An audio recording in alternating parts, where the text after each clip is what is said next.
Você tem toda a liberdade de expressar a sua gratidão ao Senhor por ter o privilégio, por nós termos este privilégio, que é estarmos na casa dEle, adorando ao Senhor, cultuando a Ele, porque Ele sempre é digno e é merecedor de toda a honra, toda a glória, todo o louvor.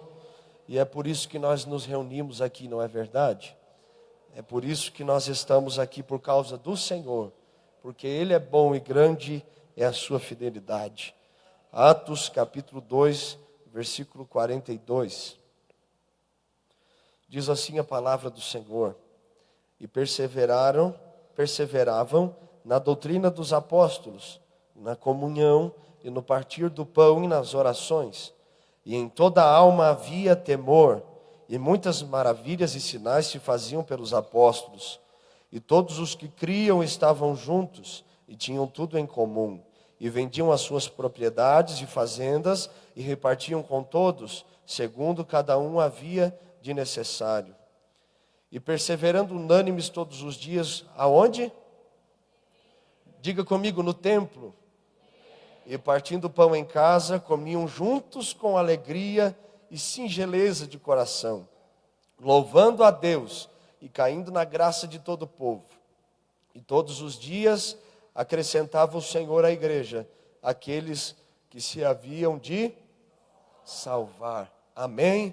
Coloque sua mão no seu coração, que o Senhor fale conosco de forma sobrenatural, que as nossas mentes, nosso coração, nossa alma estejam debaixo do temor do Espírito Santo de Deus, e que nenhuma fortaleza, nenhum sofisma, nada que venha sobre pensamentos venha prevalecer, a não ser a vontade do Senhor em nós nesta manhã.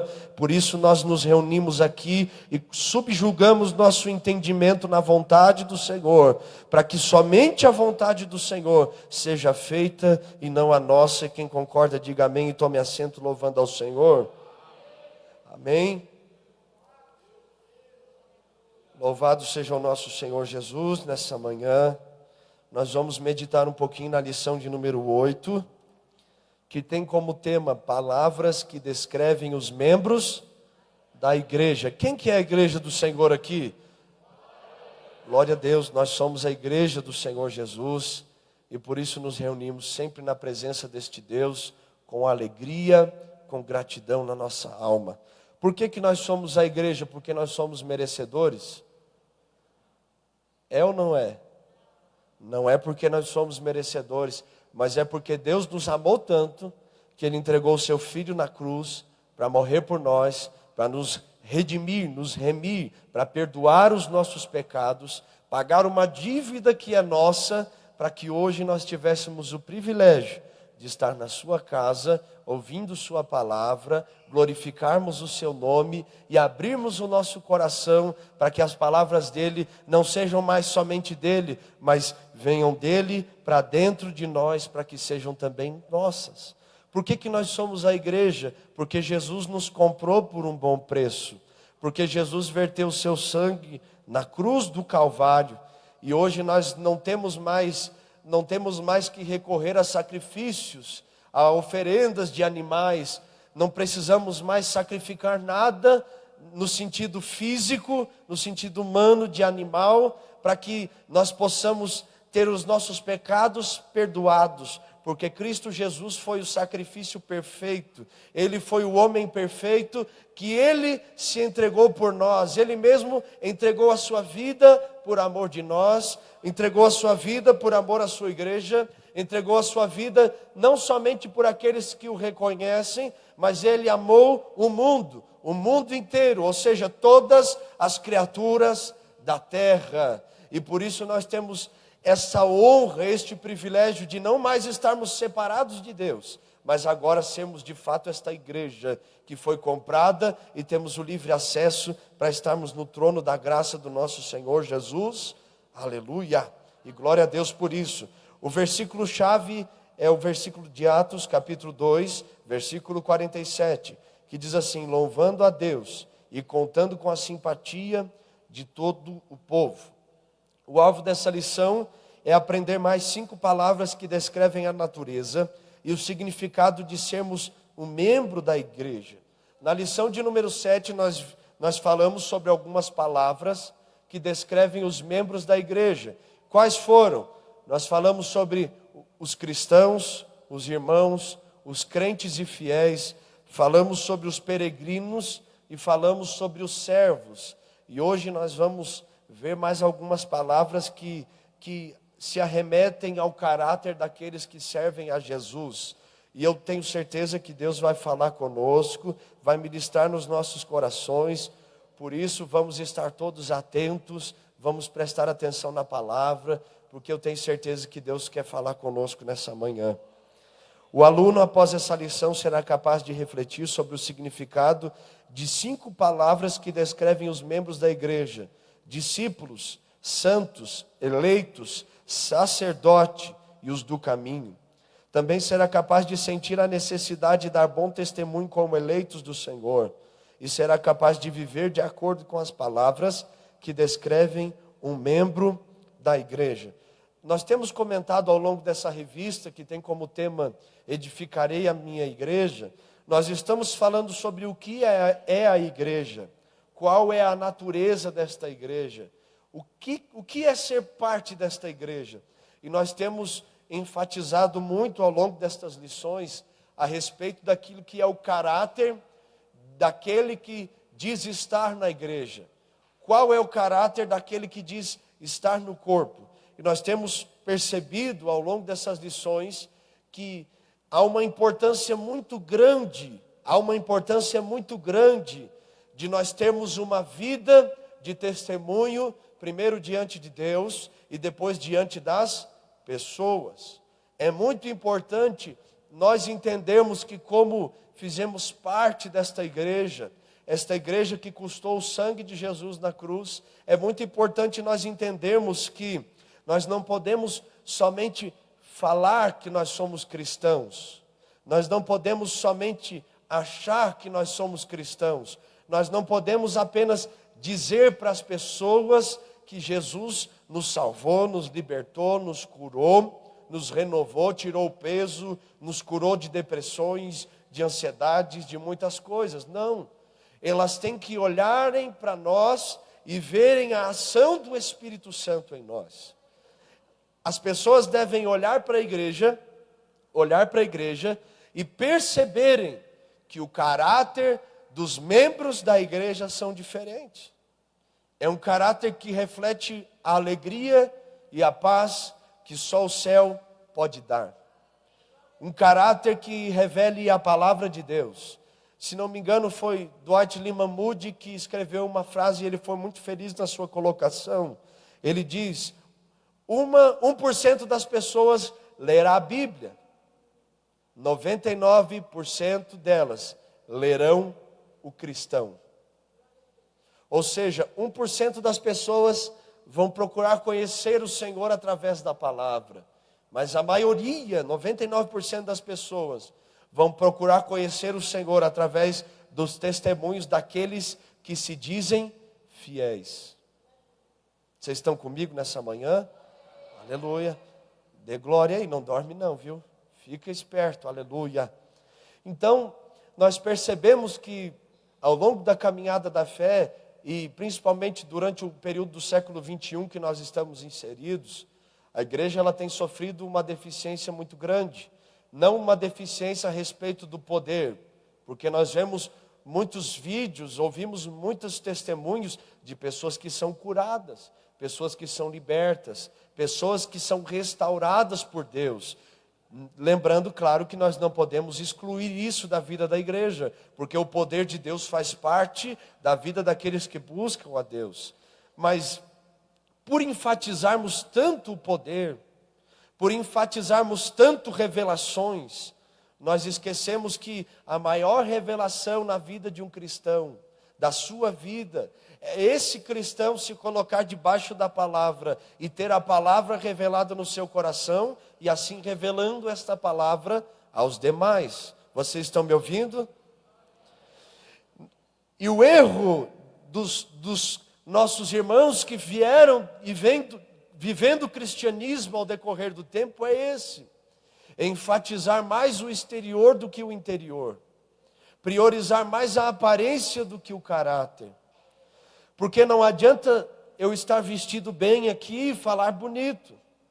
O que faz a diferença não é o vestir e o falar. O que faz a diferença é nós praticarmos as palavras do Senhor. É nós indicarmos este caminho que liberta. De nós falarmos não de nós, mas termos o respaldo do Espírito Santo. Ou seja, Ele me transformou e agora eu posso falar que as pessoas podem ser transformadas também. Então, qual é o caráter destas pessoas que compõem a igreja? Eles são servos. Eles servem uns aos outros e eles servem também ao Senhor. Eles são peregrinos. Eles não vivem em função de uma vida aqui na terra, porque eles sabem que muito em breve, o Senhor irá nos buscar. E é interessante porque nós vemos um cristianismo apegado nas coisas terrenas. Nós vemos um cristianismo atual preso nas coisas da terra. E quando nós lemos a Bíblia, ainda está escrito: se você quiser vir após mim, negue-se a si mesmo, tome a sua cruz e me siga. Ainda está escrito. É muito preocupante, meus irmãos, porque nós percebemos que há uma necessidade muito grande. Há uma necessidade muito grande, mas não há ninguém que se disponibilize. Ezequiel capítulo 22, versículo 30, se não me falha a memória, Deus diz a Ezequiel: eu procurei um homem que se colocasse na brecha, e eu não encontrei. E que nessa manhã o Senhor possa olhar para nós e encontrar essas pessoas que querem fazer a diferença, que não se acostumaram em ouvir a palavra, que não se acostumaram em ouvir mais um ensino, mas que realmente querem ser pessoas que vão resplandecer a glória de Deus aonde forem. Então, nós vamos ver aqui mais algumas palavras que descrevem o caráter destes membros.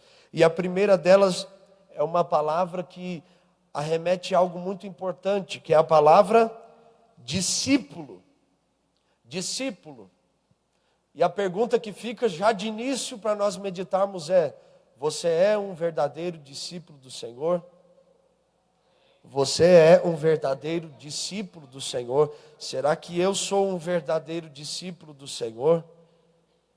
Como são as minhas reações? Como são as minhas atitudes? Trazendo para o lado mais introspectivo, como são as minhas motivações? O que me faz servir? O que me faz estar aqui nesta manhã, no dia 10 de novembro de 2019? É porque eu sou um discípulo? É porque eu sirvo ao meu mestre, ao meu Senhor Jesus Cristo? Por que eu estou aqui? A palavra discípulo, ela vem da mesma raiz a palavra discípulo vem da mesma raiz da palavra discipulado, e também da mesma raiz da palavra disciplina. Porque se eu sou discípulo, é porque eu passei pelo discipulado e eu sofri a disciplina do Senhor. E o que é disciplina? É ficar sentado no banco e não ceiar? Não. O que é disciplina? É a correção do Senhor. Disciplina é o ajuste que o Senhor faz em nós. E a verdade é que todos os dias nós passamos por disciplinas. Deus todos os dias trabalha em nós. Deus, quando nós abrimos o nosso coração, Ele nos molda e faz o vaso de acordo com a vontade dEle, da vontade do oleiro. A verdade é que quando nós abrimos o coração para sermos discipulados pelo nosso Deus, nós vamos perceber que as provas vão aumentar, que as dificuldades elas vão aumentar. Mas como assim? Me falaram que era tudo uma maravilha quando eu aceito Jesus. E de fato é a maravilha da paz que você tem na sua alma, que nada pode roubar, que nenhum problema pode tirar. Mas por que tem paz? Porque tem paz no meio das tribulações. Em tudo somos atribulados, mas não angustiados. Ou seja, tem tribulação, mas dentro de mim tem paz. A certeza de que por mais que está difícil na minha volta, Ele é aquele que está comigo em todo o tempo. Então, ser discípulo é passar por esse discipulado e saber que todo discipulado tem as suas disciplinas. É saber que a vida cristã é uma vida de constante crescimento.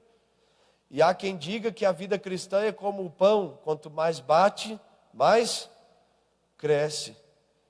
Então, quanto mais disciplinas, mais crescimento. Então, nós vemos que Jesus ele vai fazer uma afirmação, e na verdade é uma ordem. Está ali na sua revista, você pode acompanhar comigo. Mateus capítulo 28, versículo 18 ao 20, aonde Jesus diz assim: E chegando-se Jesus, falou-lhes, dizendo: É-me dado todo o poder no céu e na terra.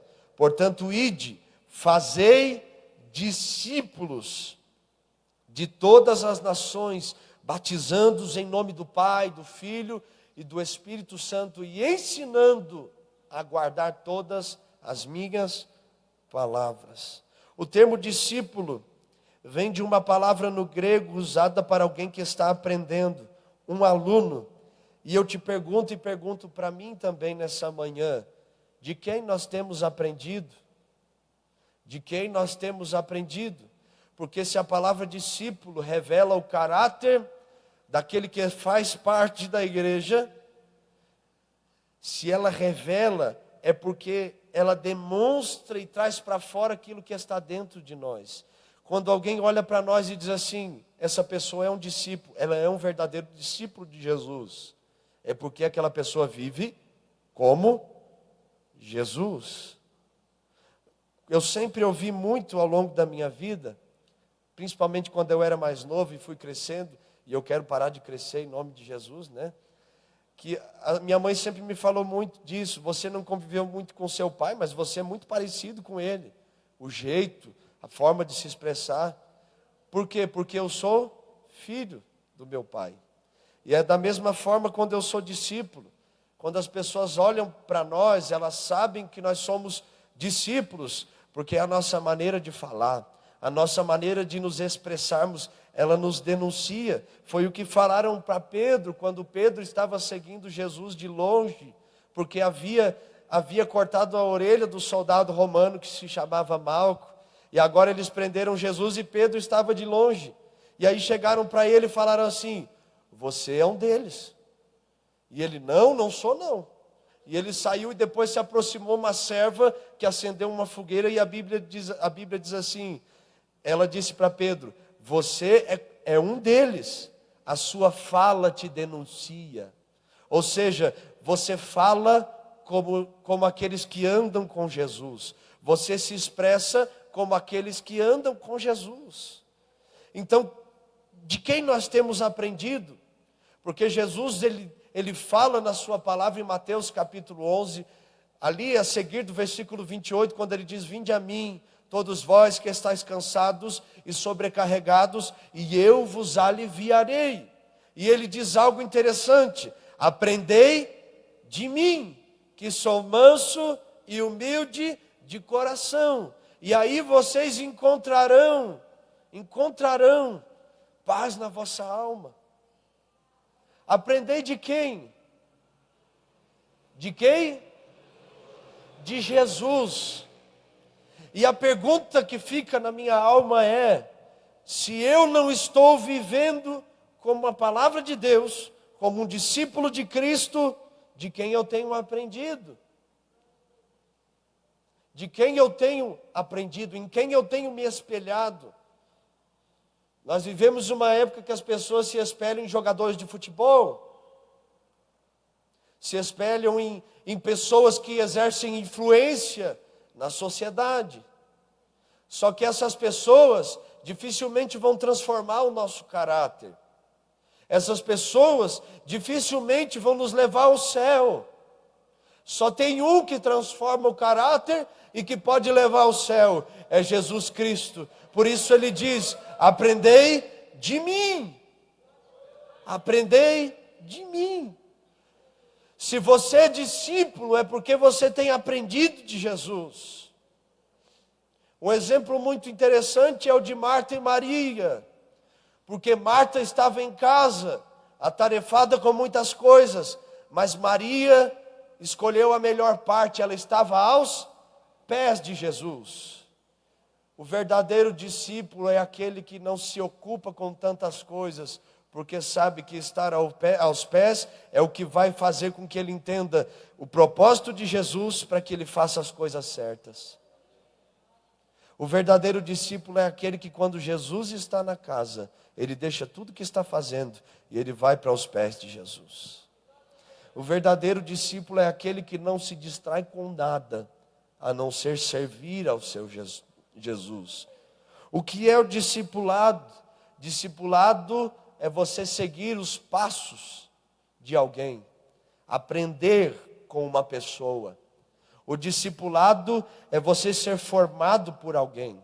Discipulado cristão é você abrir o seu coração a Jesus, para Jesus, para que Ele não só mude sua forma exterior, mas transforme o seu coração, os seus sentimentos e traga sentido para a sua alma.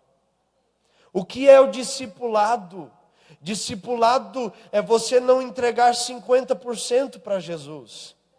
Discípulo é aquele que não entrega 70%. O discípulo não é aquele que deposita 99% da sua vida nas mãos do Senhor. Mas o verdadeiro discípulo é aquele que se entrega por inteiro. É aquele que se rende completamente. É aquele que quando está na presença do seu Senhor, ele abre o seu coração e a sua alma, porque ele sabe que só o seu mestre tem palavras de vida eterna. O verdadeiro discípulo é aquele que entendeu o que está escrito em Lucas capítulo 14, tão conhecido, versículo 33, que diz que Jesus disse que se alguém quiser ser o meu discípulo, vai ter que renunciar tudo quanto tem. E no versículo 25 do mesmo capítulo 14, ele diz: se você não amar menos sua mãe, seu pai, seus irmãos e irmãs, e ainda também a sua própria vida, você não pode ser o meu discípulo. Ou seja, quando nós colocamos pessoas na frente de Deus, quando nós colocamos sentimentos na frente de Deus, quando nós colocamos emoções acima da vontade de Deus, nos guiando por sentimentos e emoções, por prazeres e não pelos ensinos do nosso mestre, nós não somos discípulos. Porque o discípulo é aquele que ele não é inconstante, ele não é faltoso. O discípulo é aquele que sempre está na presença de Deus, porque ele entendeu o que Paulo escreveu aos Coríntios, capítulo 15, versículo 58. Meus irmãos, sede firmes, constantes, sempre abundantes na obra do Senhor, sabendo que o vosso trabalho não é vão no Senhor. Eles sabem o que o escritor aos Hebreus escreveu no capítulo 6, versículo 10, que Deus não é injusto para se esquecer da nossa obra e do amor com que nós temos servido aos santos e ainda servimos. O verdadeiro discípulo sabe que nada Deus esquece, porque tudo está nas suas mãos, e que um dia nós estaremos diante do nosso mestre, daremos conta de tudo e receberemos aquilo que só Ele pode nos dar. Quem é o verdadeiro discípulo? Aquele que aprende do seu Deus, aquele que aprende do seu Senhor, aquele que aprende do nosso mestre. Foi por isso que Jesus disse algo que mexe conosco. Ele diz: a ninguém vocês chamem de Senhor, porque só há um Senhor e mestre no meio de vós, a saber, o Cristo, Filho de Deus. A verdade é que nós não somos mestres no sentido de superiores. A verdade é que todos nós somos irmãos.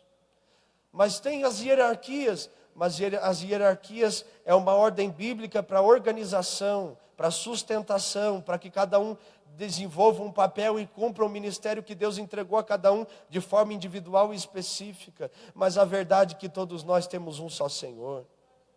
A verdade é que nós temos um só mestre. A verdade é que nós recebemos o batismo por meio de um só Espírito. A verdade é que todos nós fizemos partes de um só corpo, que é a igreja, do qual o Mestre Jesus é o cabeça dela. Aleluia! Deus me fez uma pergunta, eu meditando a respeito disso. O Espírito Santo perguntou no meu coração: você está disposto a aprender? Porque discípulo é aquele que sempre está disposto a aprender do seu mestre. O apóstolo Paulo, alguns dizem que ele morreu com cerca de 68 anos, se não me falha a memória. Mais ou menos isso, salvo engano. Mas o apóstolo Paulo, em 2 Timóteo, capítulo 4, ele diz assim: preso, prestes a morrer. E quando ele diz assim: o inverno está próximo, traz a capa, está frio, eu preciso me esquentar. Mas ele diz assim: traze-me também pergaminhos. O que ele estava querendo dizer com aquilo? Que por mais que ele já estava de avançada idade, por mais que as condições não eram boas, porque ele estava preso, ele estava acorrentado, ele estava aprisionado pelos romanos, por mais que tudo estava difícil, o apóstolo Paulo está dizendo: eu ainda estou disposto a aprender, eu ainda estou disposto a ensinar, eu ainda quero aprender do meu mestre Jesus, e através dele ensinar também a outros. O problema é que os discípulos de Jesus não querem aprender. Os discípulos de Jesus não querem estudar as palavras de Jesus. Os discípulos de Jesus não querem ouvir as palavras de Jesus. Os discípulos de Jesus não podem vigiar com ele nenhuma hora. Os discípulos de Jesus já não estão mais atentos à voz do Espírito Santo. Os discípulos de Jesus já não entenderam mais os propósitos de Jesus a respeito da sua vida. E por isso andam sem sentido e não sabem aonde querem chegar, porque não aprendem do seu Senhor. Mas o convite de Deus para nós nessa manhã de escola bíblica dominical, onde nós meditamos nesta palavra, Deus deseja nos formar seus discípulos. Aquele que começou a boa obra, ele não terminou, mas ele está aperfeiçoando esta obra. Ele não terminou de fazer nas nossas vidas aquilo que ele quer fazer. Por isso, nós não fechamos o coração para não aprendermos mais, mas nós abrimos o nosso coração para ouvirmos as doces e meigas palavras do Mestre Nazareno, para que elas gerem vida dentro de nós. Eu anotei algo aqui também: quando eu penso que sei de tudo, na verdade estou confessando através das minhas atitudes e palavras que eu ainda preciso aprender muito. Quando eu penso eu já sei o suficiente, eu já entendo bastante, eu já tive experiências demais com Jesus, eu estou apenas revelando que eu ainda não o conheço como deveria conhecer. Cada vez que eu vou para a Bíblia e eu leio a palavra de Deus, ela se renova e ela mostra para mim o quanto meu entendimento é limitado. Cada vez que eu leio a Bíblia, eu percebo que eu não sei. Eu já li a Bíblia pela misericórdia de Deus algumas vezes. E eu cada vez que a leio, entendo que eu não sei nada diante daquilo que Ele tem. Eu não entendo quase nada diante daquilo que Ele pode me ensinar. Cada vez que nós estamos na presença de Deus, nós percebemos o que, meus irmãos? Que a presença de Deus nos constrange, porque nós podemos adorá-lo melhor. Nós podemos nos render aos pés do nosso Mestre. Nós podemos abrir a nossa mente para que somente o Espírito Santo nos guie em adoração e louvor. Nós podemos abrir a nossa alma e deixar que o Evangelho saia do entendimento e desça para o nosso coração, para que se torne prática na nossa vida. O que é ser discípulo? Ser discípulo é saber que não sabe. Ser discípulo é buscar viver o que não vive por si próprio, porque a fonte da vida, da vivência da palavra está em Cristo Jesus. Ser discípulo é abrir o entendimento para que o próprio Espírito Santo te revele, te ensine, te guie e use pessoas para falar ao seu coração. Ser discípulo é entender que o Senhor é aquele que manda. Ser discípulo é entender que não há mais duas vontades quando eu me rendo a Cristo, mas há apenas uma vontade, a dele na minha vida. Ser discípulo não é ser convencido pela palavra, mas é ser constrangido por ela, convertido por ela, guiado para que esta palavra nos guie, curado para que esta palavra cure outras pessoas através de nós. Na verdade, todo discípulo de Jesus vai fazer as obras que Jesus fez. Jesus disse: aquele que crê em mim fará as obras que eu faço, e as fará ainda maiores que essas. Ou seja, o desejo de Jesus a respeito de nós, em especial nós que estamos aqui nessa manhã, é que eles façam muito mais do que eu fiz. Que os meus discípulos alcancem muito mais almas do que eu alcancei. Que eles tenham um caráter aprovado e sejam usados em milagres, prodígios e maravilhas da mesma forma que eu fui.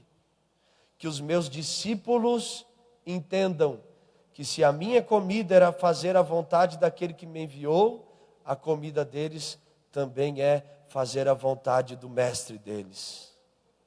Ser discípulo é se alimentar do céu. Ser discípulo é se alimentar da palavra. Ser discípulo é viver para a glória de Deus.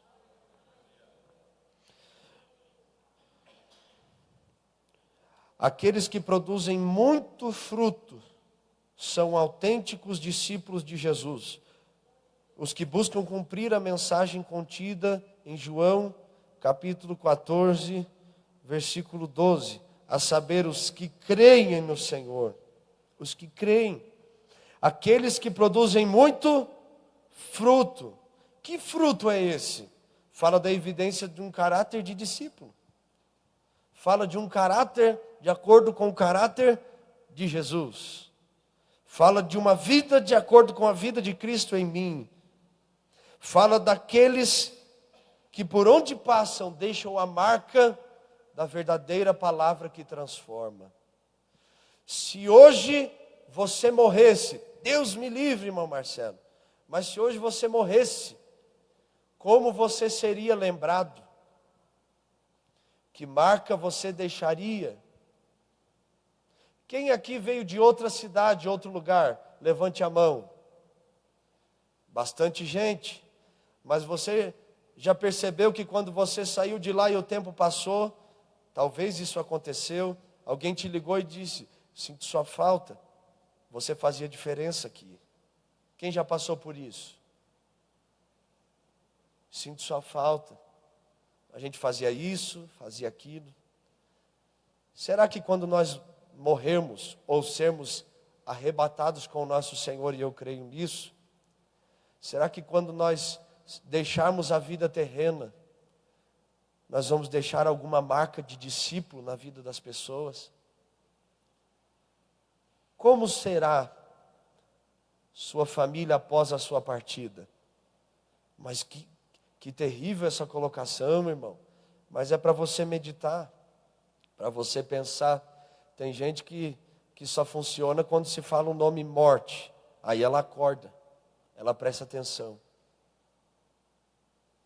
E quando você morrer, como as pessoas vão te lembrar? Como os seus filhos vão te lembrar? Como os seus irmãos vão te lembrar? Vão lembrar de você. Qual a marca que você vai deixar? Qual o fruto que vai evidenciar que você passou por ali? Pense bem, Porque a Bíblia diz que nós temos uma vida. A Bíblia diz que essa vida é rápida. Um dia eu fui magro, hoje eu estou mais gordinho, aleluia.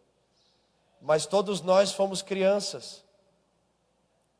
E hoje as crianças cresceram, estão crescendo, estão desenvolvendo. E hoje, talvez aquelas crianças já estão mais próximas do fim do que estavam antes.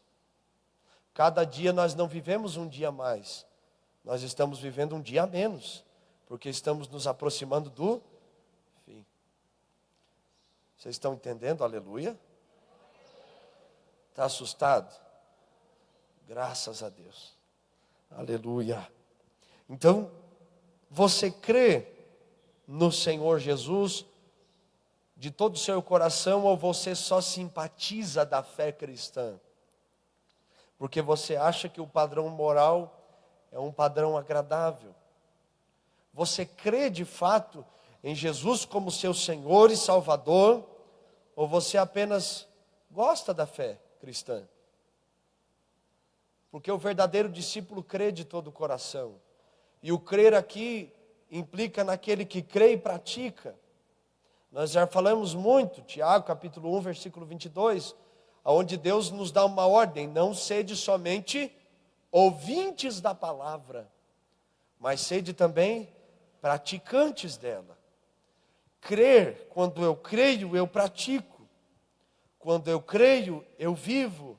Quando eu creio, eu revelo o caráter de Cristo através da minha vida. É por isso que Salomão, quando escreveu Provérbios, disse assim, que ficar somente nas palavras leva à pobreza. Ou seja, uma pessoa que só fala vai acabar em pobreza, porque ela não tem atitude, não tem ação, não tem vida. A maior dificuldade hoje da igreja cristã é que a igreja tem um bom discurso, mas sua vida não compactua com o seu discurso.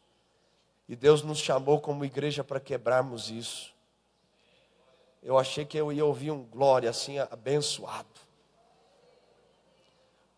Mas eu sei que isso assusta, porque às vezes a gente tem dificuldade de tratar o caráter de nós mesmos. Às vezes nós temos dificuldade de reconhecer as nossas falhas, porque nós acostumamos a viver uma vida apontando o dedo para os outros. E Deus nos chamou para sermos a resposta da oração daqueles que já se foram. Um dia, a igreja do passado orou e disse: Deus, levante pessoas cheias do teu Espírito. Um dia Jesus orou e disse: Pai, eu oro para que nenhum deles se percam, para que o Senhor os guarde, guardem a fé. Um dia, os seus pais, seus familiares oraram e talvez ainda orem por você, dizendo: Deus, usa aquela pessoa, levanta ela como um verdadeiro, como uma verdadeira discípula, um discípulo do Senhor, para que esse mundo ainda creia que o Evangelho é o poder de Deus que transforma. Há uma expectativa sobre nós, não da terra, mas do céu, dizendo: façam a palavra valer a pena. Primeira palavra que revela o caráter destes que estão dentro da igreja é, diga comigo, discípulo. Segundo, santos. Aí pega um pouquinho, né? Todos os crentes são chamados na Bíblia de santos. A santidade é um dos alvos primordiais de todo cristão, ou seja, ela é prioridade na vida do cristão. E aqueles que aceitam a mensagem de salvação, por isso mesmo, são denominados santos. Em Cristo, o ser humano vai sendo transformado em seu caráter moral, mediante o fruto do Espírito. Em Cristo, o ser humano vai sendo transformado. Isso me dá a entender claramente que fora de Cristo ninguém pode ser transformado. Só existe um que pode escrever novas histórias, e o nome dele é Jesus. Só existe um que pode fazer de novo, a pessoa fazer nascer de novo, e o nome dele é Jesus. Só existe um que pode nos curar. E a boa notícia é essa, que o nome dele é Jesus. Então, fora de Jesus, o caráter moral dificilmente será mantido ou permanecido.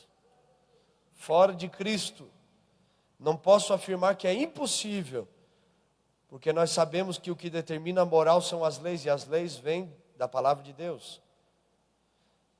Não podemos afirmar que não exista, mas a palavra de Deus, através da pessoa de Jesus, que é a revelação dessa palavra, ela gera em nós temor, e gera em nós o temor de praticarmos a sua palavra. E como nós temos essa evidência? Mediante o fruto do Espírito. Ou seja, tudo que nós temos falado, a evidência de que Ele está em mim, porque Ele diz: sede santos como eu sou santos. Sede santos. Ou seja, você é tão meu discípulo, você está tão diante de mim, você me busca, que por se aproximar de mim, você se torna parecido. E da mesma maneira que eu sou santo, você passa a ser santificado por mim, por meio do Espírito Santo, e a evidência disso é o fruto que está em você. Nós percebemos que o fruto é que revela a santidade. Nós percebemos que o fruto do Espírito é que revela a santidade. Nós temos muitas dificuldades, eu tenho muitas dificuldades com muitas coisas, mas quando eu dobro os meus joelhos e eu oro ao Senhor e apresento essas necessidades, dificuldades diante dEle, Ele derrama algo no meu coração que se chama graça. E essa graça vai me transformando. E a Bíblia diz em Tito 2,11 que a graça nos ensina a renunciar os desejos da carne, as paixões infames, as vontades carnais. Então, através da sua graça, eu alcanço pela fé a salvação.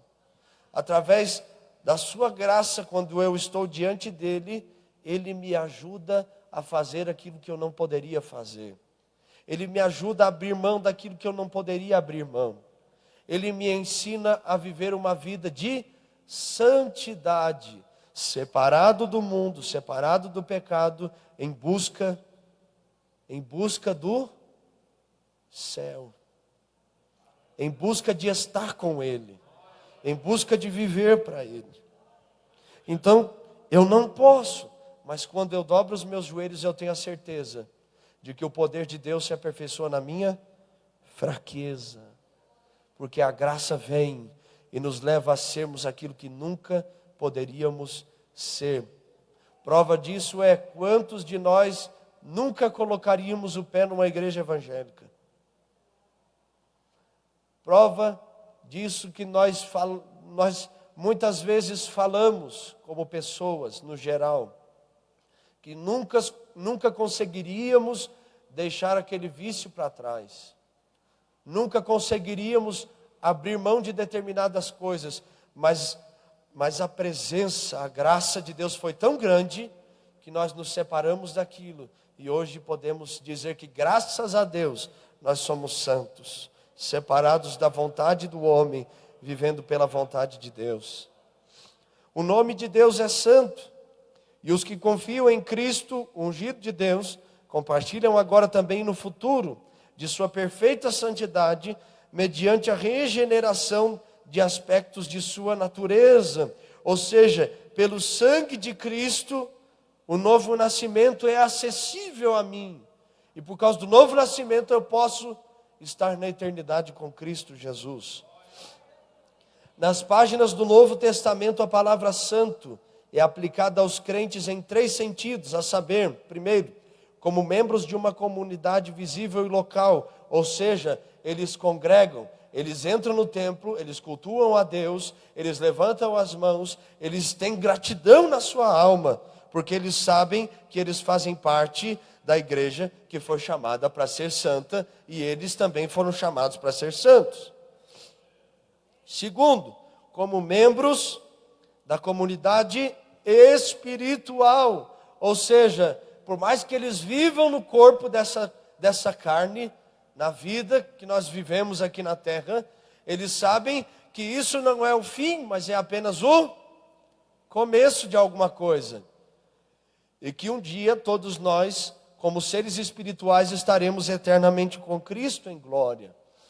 E por isso nós pensamos naquilo que é do alto, vivemos em função daquilo que é do céu, manifestamos a vontade do céu, temos a sabedoria do céu, o caráter de Cristo em nós. Por quê? Porque nós participamos de uma comunidade visível e local, mas nós sabemos que nós somos espirituais. E terceiro, como pessoas individualmente santas. E eu pontuei assim: se salvação é individual, a santidade também é. Porque a nossa busca é pessoal, busca de santidade, ela é secreta. Não há como fazermos ninguém salvos. Nós não podemos salvar, a não ser por meio do Espírito Santo, a nós mesmos. Como assim? Quando nós nos colocamos na presença de Deus e buscamos a Deus com todo o nosso coração, nós alcançamos a salvação. Não é para nossa família, porque primeiro é eu e a minha casa. Então primeiro a salvação vem para mim. Quando eu busco a Ele primeiro, a santidade vem para mim. Ela é individual, porque eu não vivo a vida dependendo da santidade dos outros. Eu vivo minha vida cristã dependendo do meu compromisso com Deus.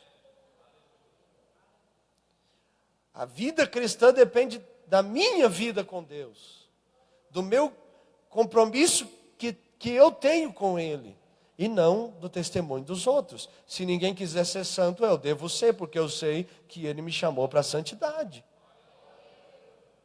Por isso que se os santos se quiserem se tornar pecadores, no sentido daquele que pratica o pecado, não como uma forma de acusação, de julgamento, não, de uma forma simples, aquele que permanece na prática daquilo que é amoral, daquilo que faz errar o alvo, errar o céu, vai contra a palavra. Se as pessoas quiserem viver tudo isso que é errado, no sentido da visão da Bíblia Sagrada, eu não vivo, porque a minha fé não está firmada nas pessoas, a minha fé está firmada em Cristo Jesus, e eu sou santo porque Ele é santo. É por isso que Jesus diz assim: eu quero que vocês amem uns aos outros, como eu vos amei. Aí não tem jeito, tem que amar. Porque Ele nos ama em todo tempo. E nós já vamos falar sobre isso. Então, primeira palavra que revela, os membros da igreja, eles são discípulos, eles são santos, eles são separados do mundo, das coisas que não agradam a Deus. É mentira, o santo ele não mente. É falsidade, o santo não é falso. E a fofoca, o santo não faz fofoca, porque a luz não tem comunhão com as trevas, meus irmãos. Me veio na memória um versículo de Provérbios que diz: há uma geração que diz que é pura, mas que nunca foi lavada da sua imundícia. Como assim? Existem pessoas que estão erradas, que não vivem a palavra, mas dizem que são santas. Como assim? Para ficar mais claro, são pessoas que frequentam igrejas, leem a palavra, mas não deixam de cuidar da vida dos outros. Pessoas que dizem que são cristãs, mas não vivem como Cristo, porque não têm vida com Cristo. Não buscam a Cristo, buscam a sua própria glória, porque o seu Deus é o ventre. Sua vontade está acima da vontade de Deus. Existem pessoas que se dizem puras, mas que nunca foram lavadas no sangue de Jesus. Por quê? Porque a única condição para se lavar no sangue de Jesus se chama arrependimento. E elas nunca se arrependeram. Elas nunca se renderam a Jesus. Elas elas foram convencidas pela palavra e não convertidas pela palavra. Então quem é o santo? O santo é aquele que não se contamina. É aquele que ele não se assenta, ele não conversa, ele não compactua com aqueles que escarnecem de Deus e daqueles que são de Deus. A única vez que eles vão lá é para evangelizar e falar que Deus é aquele que transforma o caráter de um homem e o caráter de uma mulher. Terceira palavra, eleitos. A palavra usada em Efésios 1:4, para eleito é escolhido. O que diz em Efésios 1:4? Porque Deus nos escolheu nele antes da criação do mundo, para sermos santos e irrepreensíveis em sua presença. E aqui, eu já quero desmistificar, alguns fantasmas da teologia, que falam sobre a predestinação, que o indivíduo, ele já é predestinado ao céu. Nós não cremos que o indivíduo é predestinado. Nós não cremos que uma pessoa, a partir do seu nascimento, já é determinado se ela vai ser salva ou não. O que nós cremos, meus irmãos? Nós cremos que cada um tem a oportunidade de se render a Cristo, conforme o texto de 1 Timóteo 2:4, que diz que a vontade de Deus é que todo homem chegue ao conhecimento da verdade. Que diz que Deus amou o mundo, e não o mundo dos salvos, mas todo mundo, todas as criaturas, e que ninguém vai poder afirmar diante de um Deus que é vivo, santo, justo e maravilhoso, que não teve oportunidade de salvação. Nós não vamos ter desculpas, como nós sempre ouvimos aqui, senão nós não precisaríamos de julgamento, porque eu já nasci para a salvação, eu já nasci para estar diante de Deus, eu já nasci para viver a eternidade com Cristo. Não é assim. Então o que nós entendemos? Que todos nós temos o livre acesso ao trono da graça, a fim de que possamos receber misericórdia. E que essa graça não é uma carta branca para que eu possa fazer o que eu quero, mas que essa graça ela é tão poderosa, essa graça ela é tão viva, que ela de fato me ensina a amar a Deus sobre todas as coisas, o próximo como o Senhor me amou, e viver uma vida sóbria, justa e piamente neste mundo. Essa graça é tão poderosa que ela me ajuda a viver a palavra, ela me sustenta, porque a graça é fruto da ação de Cristo no Calvário, graça é fruto da obra redentora do Senhor na cruz, graça é fruto do sangue de Jesus. E quando nós falamos de sangue, nós falamos de perdão. Quando nós falamos de perdão, falamos de nova aliança. E quando falamos de nova aliança, falamos de um compromisso verdadeiro. Um novo testamento vos dou. Foi isso que Jesus disse. Então, quando nós falamos de eleição, nós não estamos falando daqueles que já foram eleitos por Deus. Não, nós estamos falando que Deus nos chamou como povo santo, sacerdócio real, nação santa, povo adquirido, eleitos, raça eleita. As pessoas não são, aqui diz que as pessoas são escolhidas por Deus para a salvação, e a evidência da eleição é autenticada pelos frutos. Todo aquele que é salvo tem o fruto, mas nós não somos escolhidos para sermos salvos. A verdade é que nós por nós mesmos não podemos, mas a porta está aberta e ela é estreita. E todo aquele que segue o caminho estreito alcança a salvação. E olha o que a lição diz aqui. E é interessante que eu tirei uma dúvida de uma pessoa essa semana a respeito disso. Não há nada que nos separe do amor de Deus, e isso é verdade. Conforme a palavra que está em Romanos capítulo 8, versículo 38 e 39. E a pergunta que me fizeram foi essa: se não há nada que me separe do amor de Deus, então eu não preciso fazer nada. Não é isso que o apóstolo Paulo, quando escreveu aqui, está dizendo. Ele está dizendo que não há nada que nos separe do amor de Deus. Então está falando da relação do amor de Deus para a minha vida. Então, quando depende de Deus, nada pode nos separar dele. Você está entendendo isso? Quando depende de Deus, nem altura, nem profundidade, nem largura, nem fome, nem espada, nem nudez, nem perigo, nem anjos, nem demônios, nada pode nos separar do amor de Deus que está em Cristo. Nada. E quando depende de nós, aí o pecado pode nos separar. Porque a Bíblia diz que a única coisa que faz separação entre nós e Deus é o pecado. Então que fique claro na nossa mente, no nosso entendimento, quando depende de Deus em relação a nós, nada pode nos separar porque Ele nos ama todos de uma forma igual, porque Deus não faz acepção de pessoas.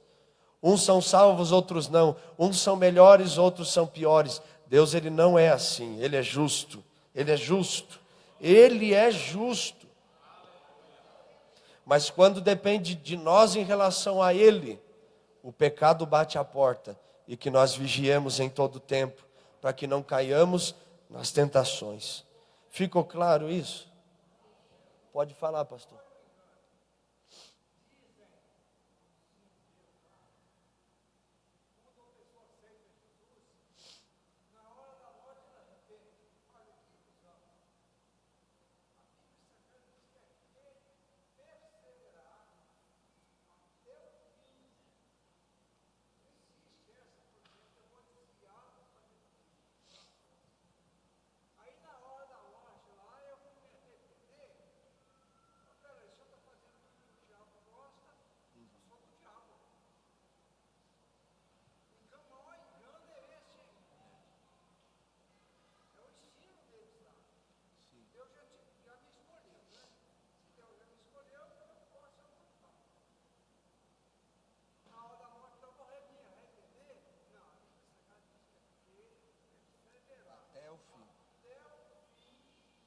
Isso. Isso, conforme a palavra.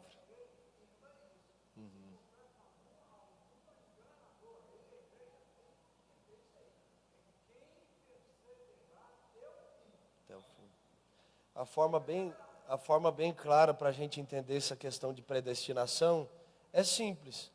Se eu estou vivendo a Bíblia, buscando a Deus, buscando comunhão com Deus, eu estou predestinado aonde?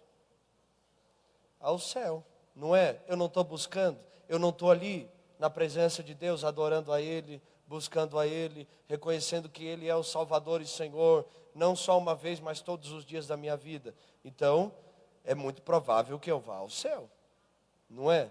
E agora, se eu vivo uma vida moral, uma vida errada, uma vida de práticas que desagradam a palavra de Deus, eu minto, adultero, fico mexendo com o que não é para mexer, vivo em feitiçarias, em coisas, e outras muitas coisas, que se a gente for nomear aqui já foge bastante, mas se eu vivo uma vida que não agrada a palavra de Deus, então quer dizer que eu estou predestinado ao inferno.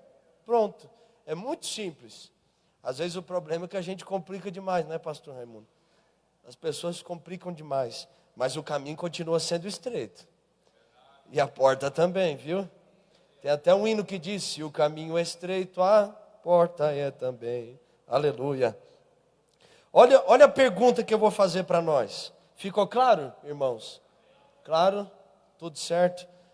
Você tem certeza da sua salvação?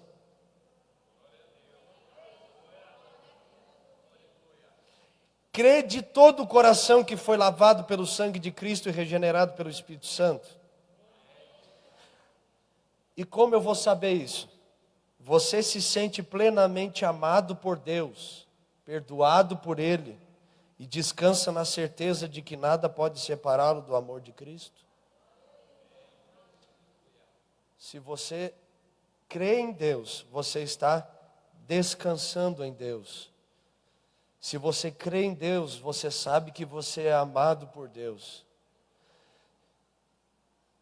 Eu sei que nós declaramos aqui e falamos a respeito disso, mas quando nós vamos aconselhar pessoas, lidar com pessoas e tratar corações, você acaba percebendo, e às vezes olhando para dentro de nós mesmos, que existem muitas pessoas que não se sentem amadas por Deus. Por quê? Porque teve um trauma na infância, com o pai, por exemplo. E ela associa a figura paterna com a figura de Deus, que é o nosso pai.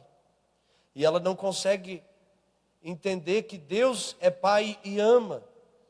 Um exemplo, o pai abusou sexualmente dela, ou dele. E ele não consegue associar, ele não se sente amado por Deus. Ele não se sente amado, ela não se sente amada. Pessoas que, infelizmente, dizem que são amados por Deus, mas têm complexo de inferioridade. Ou seja, precisam de atenção, têm uma carência extrema, uma carência excessiva. E isso mostra o quê? Que não tem convicção do amor de Deus. Pessoas que têm complexo de superioridade, se sentem maiores que todas, mais plenas, mais completas, são melhores. Isso demonstra o quê? Tem um problema na alma. Porque geralmente quem é dessa forma, na verdade, se sente inferior. E por isso que age como se fosse superior. Entende? Então, não é apenas nós balançarmos a cabeça e falarmos assim, eu sei que eu sou amado e eu descanso em Deus, porque eu creio nele. Mas isso tem que ser demonstrado através de uma nova natureza, de um novo coração. É por isso que nós estamos falando das palavras que descrevem os membros, e não de uma forma aparente, mas de uma forma que realmente seja evidente através de ações, reações, motivações. Porque eu posso falar que eu sou amado, mas Deus sabe que eu não me sinto amado. Eu posso falar que eu sou crente, mas Deus sabe que eu não creio no meu coração. Tomé não andava com Jesus? Andava ou não andava? Sim, não andava? Sim. E Jesus não disse que ele era incrédulo? Disse ou não disse? Pedro não andou com Jesus e negou? Judas não andou com Jesus e traiu? Então é possível você andar com Jesus e não ter um coração transformado. Só que o mais lindo na Bíblia é que Jesus nunca desiste de nós. Porque Tomé era incrédulo, mas Jesus foi lá e curou Tomé. Pedro negou, mas Jesus foi lá e restaurou Pedro. Só não restaurou Judas porque Judas tomou a decisão errada e não quis. Se enforcou, aí não teve jeito. Mas se ele tivesse corrido para a cruz, na cruz, ele iria entender o que significava perdão, amor e misericórdia. Então, meus irmãos, esse é o propósito. Não apenas termos um entendimento, mas termos uma vida de acordo com a palavra de Deus. Quarta palavra, sacerdotes. E nós já vamos nos encaminhando para o final, não se assuste, mas o tempo não para, ele voa. Nós somos sacerdotes também. Aqueles que fazem parte da igreja, eles são sacerdotes do Senhor. 1 Pedro 2,5. Mas vós sois a geração eleita, o sacerdócio real, a nação santa, o povo adquirido, para que anuncieis as virtudes daquele que vos chamou das trevas para a sua maravilhosa luz. Nós sabemos que ao longo da palavra de Deus, principalmente no Antigo Testamento, sacerdote eram aqueles que faziam parte da tribo de Levi, que faziam parte da tribo. Só era sacerdote quem nasceu naquela tribo. Sumo sacerdote era o único sacerdote sumo que havia, era aquele que entrava, sacrificava o sacrifício de animal a Deus, pedindo perdão do povo a Deus do povo, pedindo perdão dos pecados do povo para Deus. Aleluia, glória a Deus. Então o sumo sacerdote era este, que entrava lá, pedia perdão para que o povo fosse perdoado. Só que a Bíblia diz que Jesus, ele é sumo sacerdote por excelência. Por que ele é o sumo sacerdote? Porque ele mesmo se apresentou como sacrifício puro, vivo e santo, agradável a Deus. Ele se colocou como sacrifício para que nós tivéssemos a oportunidade de termos os nossos pecados perdoados. E no momento que Jesus está na cruz como um sacrifício vivo e agradável, porque agradou ao Senhor moê-lo. Quando ele está na cruz, ele diz: está consumado. As trevas vêm, o céu fica escuro, a terra começa a tremer, todo mundo começa a fugir, se assustar. O centurião faz aquela declaração: verdadeiramente este é o Filho de Deus. A Bíblia diz assim, que o véu do templo se rasgou de alto a baixo. E a partir de agora, não é mais só o sumo sacerdote que entra na presença de Deus. Quem pode entrar na presença de Deus? Todos aqueles que fazem parte do corpo de Cristo Jesus. Cristo é o cabeça de um corpo que é a igreja. E nós estamos falando das palavras que caracterizam os membros deste corpo. A palavra sacerdote fala daquele que é o intercessor, aquele que tem o papel de interceder pela conversão daqueles que se acham distante de Deus, trazendo-os também pela evangelização, isto é, a pregação da palavra. Quem é o sacerdote? Sacerdote é aquele que intercede pelo povo.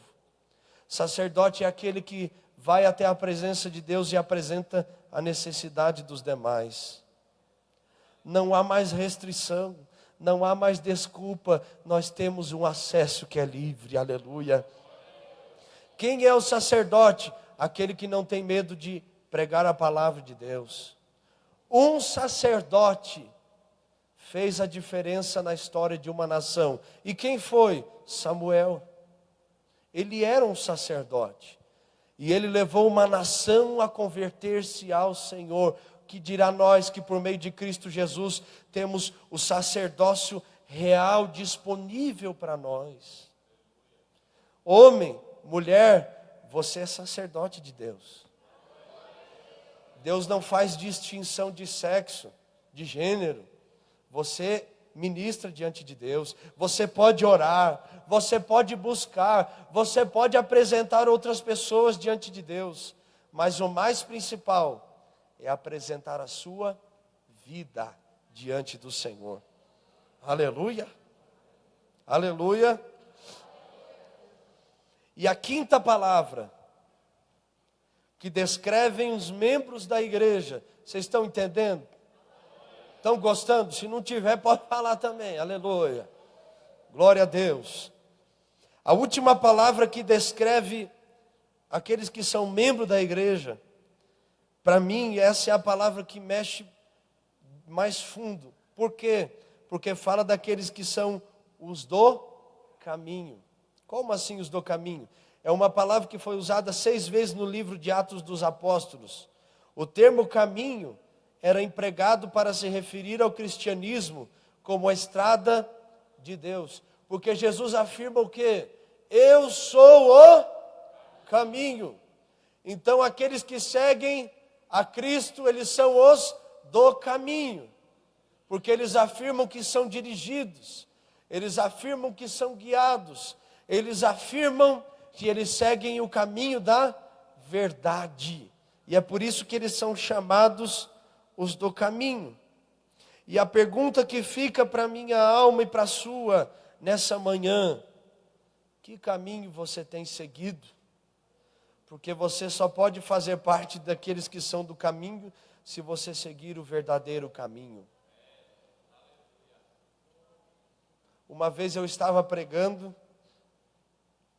se não me engano foi naquela igreja Brasil para Cristo aqui em cima, no Alto da Bela Vista. E no meio da ministração Deus me deu uma inspiração.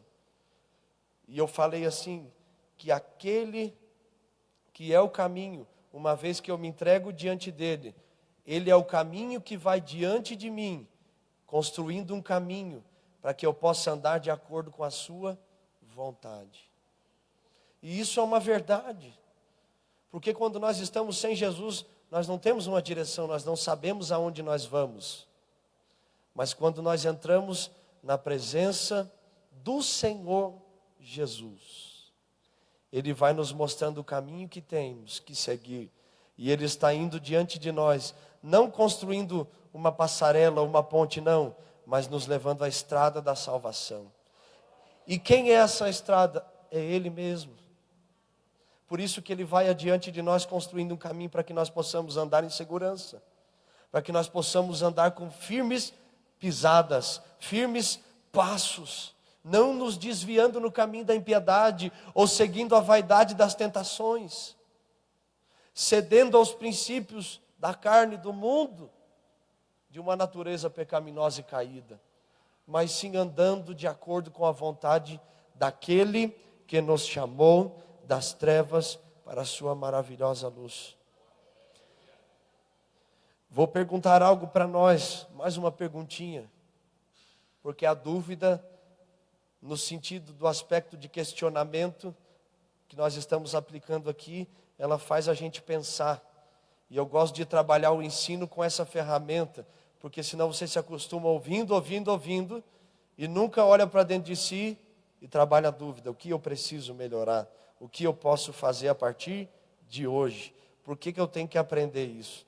Então eu gosto de usar essa ferramenta. E a pergunta é, quando as pessoas olham para você, elas percebem que você está no caminho do céu? Ou não? Quando as pessoas olham para você, para mim e para nós, elas percebem que nós estamos seguindo o caminho verdadeiro? Vamos ir mais longe? Quando você está na sua casa, seus familiares percebem que você faz parte do caminho? E no seu trabalho? E no seu cultuar a Deus? Uma pessoa não crente que vem à igreja percebe que você tem algo diferente pela sua adoração? Ou a gente está mais preocupado com o horário que tem que acabar, porque passou do horário do louvor, porque isso, porque aquilo, e esqueceu que o centro do culto ainda é Jesus? Será que se alguém olhar para o nosso culto, vai entender que é um culto daqueles que fazem parte do caminho? Porque se é do caminho, quer dizer que tem verdade nesse culto. E se tem verdade é porque tem vida, não tem? Qual a evidência que nós fizemos parte deste caminho? Quando nós cumprimos a palavra. E é chegada a hora em que os verdadeiros adoradores adorarão ao Pai em espírito e em verdade. Aquele que faz parte da igreja de Cristo, não da Assembleia de Deus Filadélfia, mas da igreja do Senhor Jesus, a igreja que ouvirá a trombeta, ouvirá o som, ouvirá o chamar do Senhor, e encontrará o Senhor nos ares, terá um novo corpo, um novo nome, uma nova natureza, e ficará eternamente com o Senhor Jesus. Eles sabem que um culto de adoração a Deus é apenas uma preparação para aquilo que eles estarão eternamente fazendo no céu. É por isso, meus irmãos, que nós somos tão enfáticos no culto. Por isso que o culto tem que ser para o Senhor. Por isso que tem que ter vida no culto. O que você vai fazer na eternidade se você não consegue adorar Jesus aqui? Primeiro que quem é do caminho adora livremente, sem se preocupar com quem está na volta ou não. Por isso que a gente faz culto na praça, irmão. Porque nós entendemos que é tempo de adorarmos a Deus em todo lugar. Por isso que nós já fizemos culto em escolas. Por quê? Porque os alunos precisam saber que escola também é lugar de adorar a Deus. E adorar como? Através da minha vida.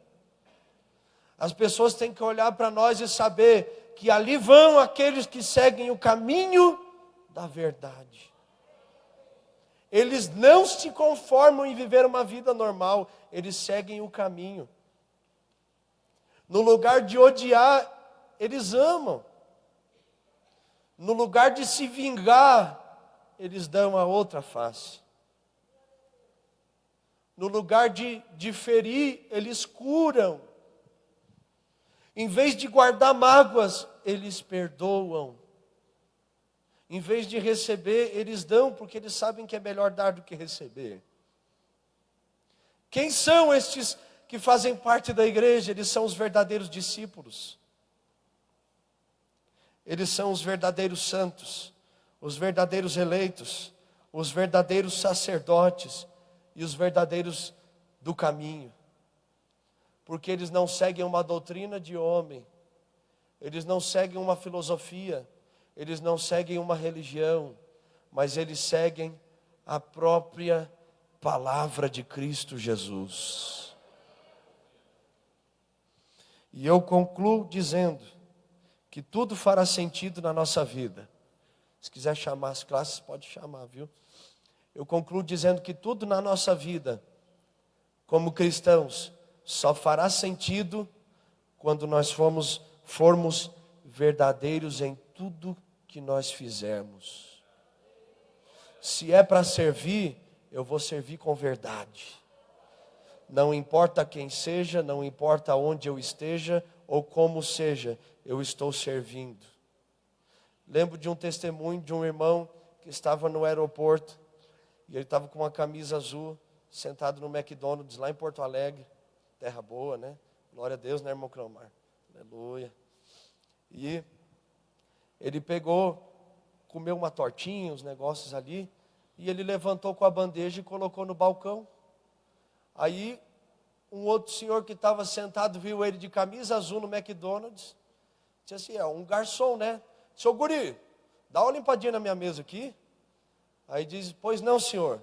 Aí esse pastor foi lá e pegou o paninho, foi lá, limpou a mesa, recolheu as coisas e perguntou assim, o senhor precisa de mais alguma coisa? Aí ele, não, obrigado. Esse pessoal é meio porco, né? O gaúcho tem disso, né? Meio porco, deixa tudo sujo aí, diz que o cara reclamou e tal. Aí o que ele fez?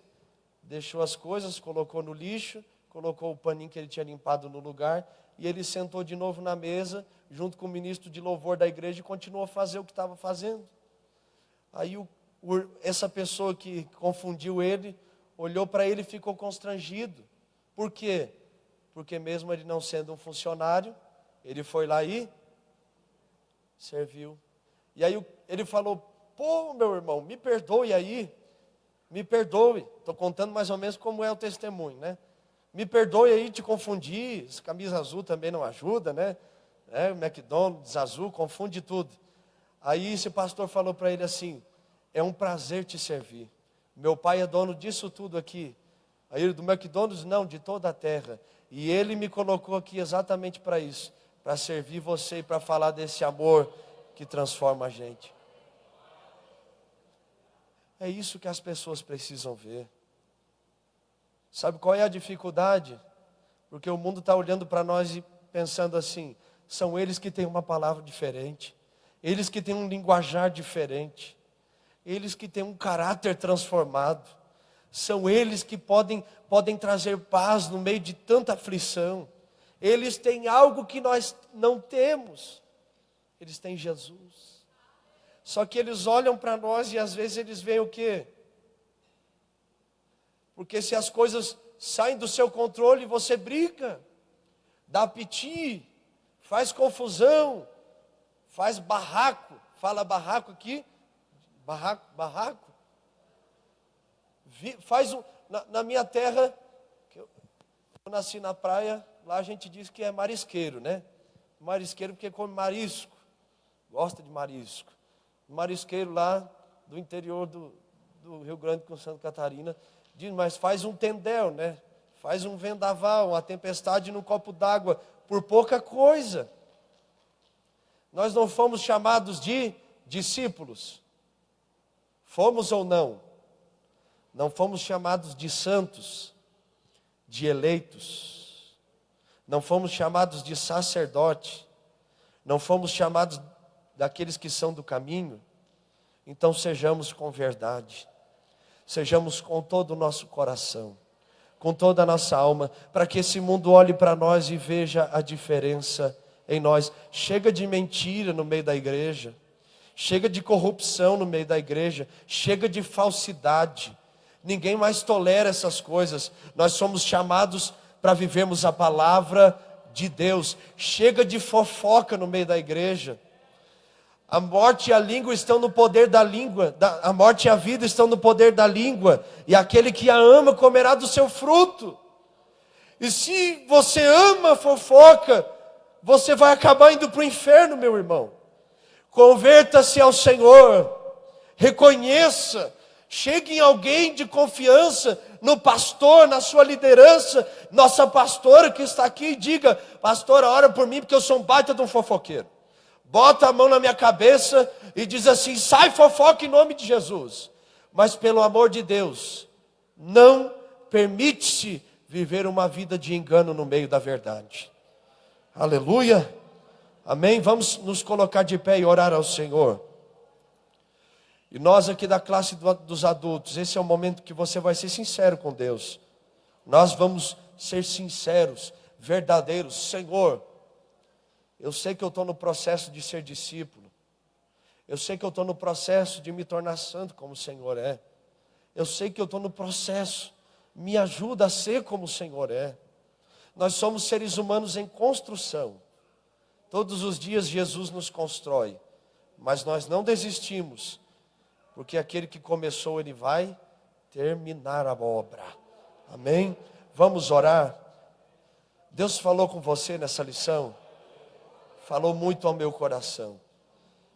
Pai, nós oramos, Senhor. Tua palavra diz: quem subirá ao monte santo do Senhor? E ela continua dizendo: aqueles que são puros de mãos e limpos de coração, eles subirão ao monte santo do Senhor. Meu Deus, em nome de Jesus, nós oramos nessa manhã, Pai.